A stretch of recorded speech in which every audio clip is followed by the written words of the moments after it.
I am so excited for our next guest, Teicha Slim, Vice President, Head of MENA Region at International Wellbeing Institute. Welcome. I'm so happy to have you here in MBRF broadcast. So good to have you here with us. Thank you so much for having me. It's my pleasure.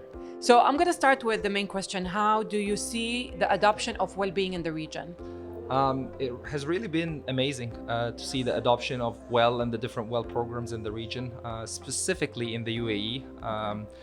I know that the International Wellbeing Institute actually released or published a press release a few months ago announcing that the region has 500 million square feet. That's 500 million square feet of projects that have registered for well.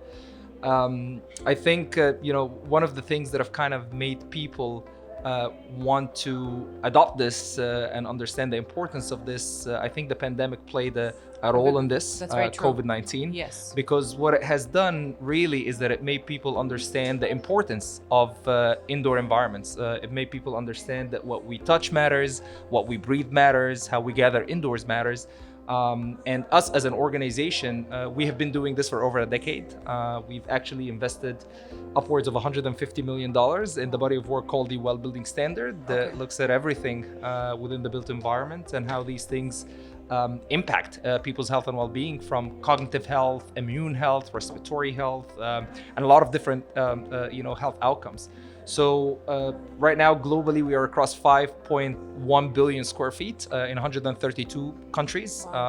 But the UAE and the region are leaders within the global well healthy building movement. And it's exciting to see the movement grow every single day. Wow. Okay. Since we're talking about Dubai, we know that there is a huge push since a long time ago, but as you mentioned, with COVID, changed everything when it comes to health, sustainable building, and as part of the Dubai government strategy, as you mentioned, they're on the lead. Can you share more from your experience? Absolutely. So we've seen a lot of push from the government here on both the well-being aspects as well as the sustainability aspect. Our focus as an organization, we focus on human sustainability aspect of things. I can share actually real examples of how the government has been working with us, and it's great to see the leadership of the government of the UAE. I'll give some real examples. The Dubai Land Department, for instance, they've taken one of our programs called the Well Health Safety Rating. They've incorporated as a part of the RERA ranking, and they're actually incentivizing organizations and management companies that does these right things for their it took them a very long time to actually understand the added value of this, and it took them time to do their due diligence to understand that this is actually good for the people as well as for the developers and the management companies. And when they were convinced, they were like, great, let's put this as a part of our ranking. Let's incorporate this and let's incentivize people with this. Another example is the Crown Prince's University, Hamdan bin Mohammed Smart University. They have taken the well building standard and they are now they've achieved the well health safety rating. They've registered for well certification. And at their university, they are teaching the well AP course, which is the well accredited professional course. We have about 20,000 well APs around the world. And it's very exciting to see a university in the region being very serious about this topic. And now they are teaching the course. We're working with them to develop a well-being course at the university that will be taught to the students, which is very, very exciting. The Dubai municipality is doing a lot of work as it relates to improving air and water quality. And it has just been great to see the government push for the healthy building movement. I remember back in 2019, our first client in the region was the Prime Minister's office, where they've achieved well at the platinum level, and then just the movement kept growing from there. So it has been very, very exciting to see how the government is adopting these programs for their buildings and now mandating them and incentivizing people for these. Teicha, out of curiosity from whatever you said, and as well for all our listeners to understand, what does well building mean? Yeah, it's a very good question. So, are you familiar with the green building movement and things that we could do to save the environment? Yes. Okay, perfect. So, well is actually a standard, the well building standard. The well building movement is a standard that focuses on people's health and well-being. Okay. We have put a mission that we want to always put people first, whether that's in an organizational level, in a community level, on any other level. Our mission is to always put and prioritize people's health and well-being. Yes. The way we do this is that we have studied how indoor environments impact our health and well-being. We know that we spend over 90% of our times indoors. I actually believe in this part of the world, we spend over 98% of our times indoors. Yeah. You look at some of the statistics coming out of the Dubai Health Authority. Yeah. 85% of the population has vitamin D deficiency. In a country like Dubai. I know. And that really shows you how much time we're trapped inside. Yeah. Now, these buildings and spaces impact our health and well-being. Now, in this studio that we're sitting in, I don't know what type of air I'm breathing. I don't know what's in, if there is good filters. I don't know. I'm forced to breathe whatever is put into this building. Yeah. I'm forced to drink whatever water I'm going to have. So we've looked at everything within the built environment, from air, water, lighting, acoustics, nourishment, designs, everything that is surrounding us right now. And we look at how can we enhance these things to work for us and not against us. Nice. You look at the World Health Organization saying that air pollution is 2 to 5 times worse indoors than outdoors. This is scary.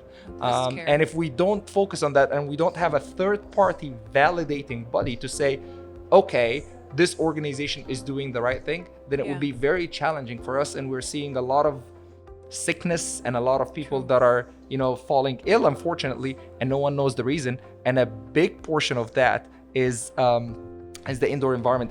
The one last thing that I'll tell you that we've learned from the research, which I feel is very, very interesting.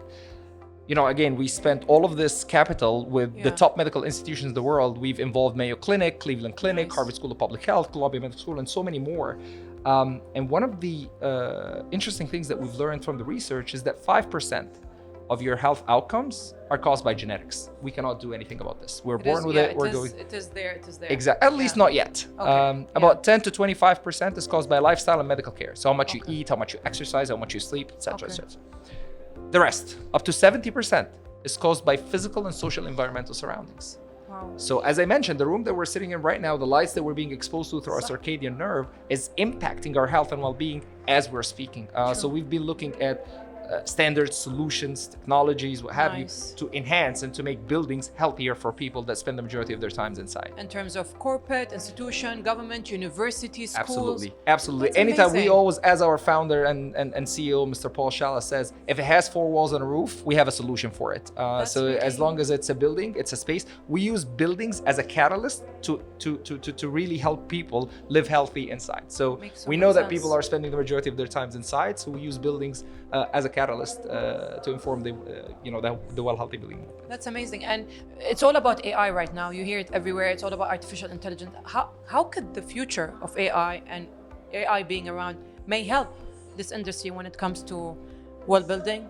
Look, AI, technology, all of these things we will be hearing, and this will not stop. And technologies will keep advancing. I think what we need to do as individuals is just try to keep up and try to educate ourselves about the technologies and about the AIs and all of the advanced technologies that are out there. And as individuals, just keep educating ourselves and try to keep up with the pace of these technologies. But I absolutely think that these things will enhance and it will help us in the industry. Absolutely, it will help us. I know that a lot of people are saying, well, the AI and robots are going to take humans.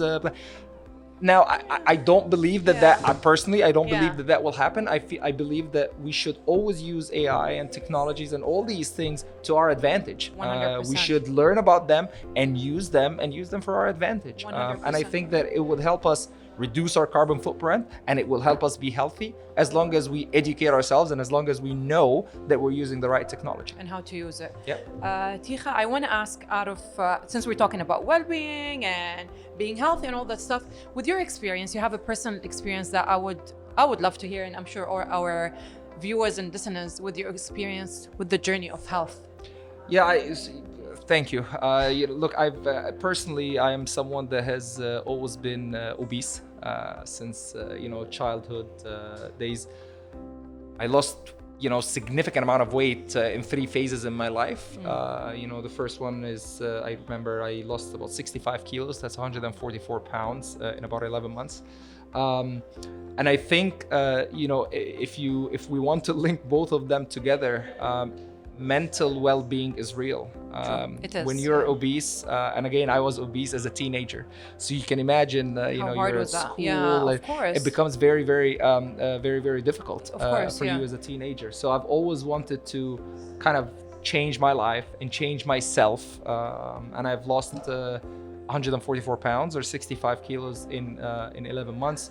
I started giving speeches all over the world to hundreds of thousands of people about this journey and about this story. And yeah, I ended up working with, I remember I met our CEO, Mr. Paul. I told him about my story. I told him about Teikha Group.